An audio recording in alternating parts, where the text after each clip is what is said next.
அடுத்தபடியாக நாம் இங்கே என்ன விசேஷமாக பார்க்குறோம் அப்படின்னு சொன்னால், தேவனுக்கு உகந்த மற்றொரு பாத்திரம், தேவனுக்காக தன் வாழ்க்கையை அர்ப்பணம் பண்ணி அதற்காக காத்து கொண்டிருந்த மற்றொரு வயோதிகமான ஒரு தாயாரை, ஒரு அம்மாவை, தாயாரில் ஒரு அம்மாவை பற்றி நாம் தெரிந்து கொள்ள இருக்கிறோம். அது என்ன அப்படின்னு சொன்னால், லூக்கா 2:37 ஏறக்குறைய 84 வயதுள்ள அந்த விதவை தேவ ஆலயத்தை விட்டு நீங்காமலும் இரவும் பகலும் உபவாசித்து ஜெபம் பண்ணி ஆராதனை செய்து கொண்டிருந்தாள். இந்த அம்மாவை பற்றி நான் பார்க்கின்ற பொழுது அது நமக்கு உள்ளத்தை தொடுவதாக வந்திருக்கிறது. இவங்களை பற்றி என்ன 36 மிக தெளிவாக வந்து கூறுகிறது. ஆசருடைய கோத்திரத்தால் பானுவேலின் குமாரத்தியுமாகிய அன்னாள் என்னும் ஒரு தீர்க்கதரிசி. அந்த காலத்திலே பாருங்க, ஒரு தீர்க்கதரிசியாக ஒரு பெண் வந்திருக்கின்றாள். அவள் கன்னி பிராயத்திலே மேரேஜ் ஆகுது.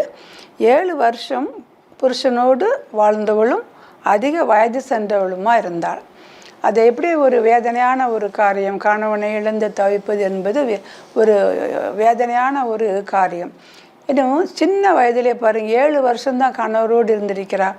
அதுக்கப்புறம் ஒரு கணவனை இழந்த ஒரு உதவியாக இருக்கிறாள். தன்னுடைய பிரச்சனையிலே பார்த்து கொண்டு இருக்காதபடி இப்படி ஆயிட்டே என்று நினைக்காதபடி இந்த பெண் என்ன செய்கிறாங்க பாருங்கள், தேவ ஆலயத்தை விட்டு நீங்கவே இல்லை. எனக்கு தான் இப்படி நடந்து போச்சே என்று தன்னுடைய துக்கத்தையே பார்த்து கொண்டு இருக்காதபடி ஒரு அழகான ஒரு பாத்திரமாக இருக்கின்றார்கள். அந்நாள் ஒரு விஷயம் யோசித்து பார்ப்பாம, தேவ ஆலயத்தை விட்டு நீங்காமல்.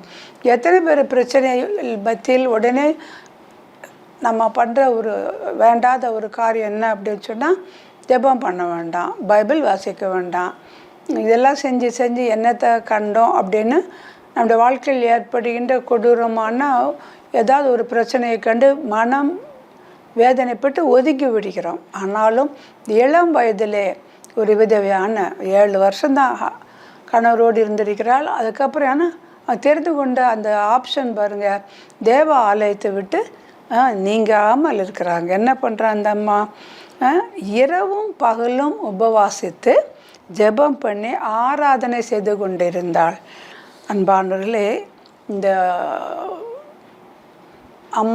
அன்னாள் மூலமாக நாம் தெரிந்து கொள்ளக்கூடிய மிக முக்கியமான காரியங்கள் என்ன? இரவும் பகலும் தேவாலயத்தை விட்டு அவங்க விட்டுவிடவே இல்லை. தேவாலயத்தை செல்வதை விட்டு விடவில்லை. அப்புறம் உபவாசம் பண்ணுறாங்க, ஜெபம் பண்ணுறாங்க, ஆராதனை. இதெல்லாம் நம்ம வாழ்க்கையில் கண்டிப்பாக இருக்கின்ற பொழுது நிச்சயமாக எப்படிப்பட்ட பிரச்சனையாக இருந்தாலும் கூட தேவன் அதிலிருந்து நமக்கு ஒரு விடுதலை கொடுக்கிறது. அதே சமயத்தில் பிரச்சனைகள் மத்தியிலும் தேவன் நம்மை ஆறுதல் படுத்துகிறார். என் கிருபை உனக்கு போதும் என்று. எனவே இந்த அன்னாலும் அந்த நேரத்தில் வந்து நின்று கர்த்தரை புகழ்ந்து எருசலேமிலே மீட்புக்காக காத்திருந்த யாவருக்கும் அவரை குறித்து பேசினாள். இதில் என்ன ரொம்ப அழகான ஒரு பேசேஜ் பாருங்கள் இல்லையா? இந்த மாதிரி மிக முக்கியமான காரியங்களை நம்ம வாழ்க்கையில் நாம் தெரிந்து கொள்ள வேண்டும்.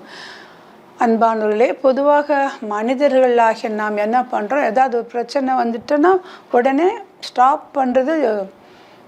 ஒரு டேப்பில் தண்ணி வருதுன்னா அதை க்ளோஸ் பண்ணிட்டு தண்ணி வரலன்னு சொல்கிற மாதிரி தான் இல்லையா?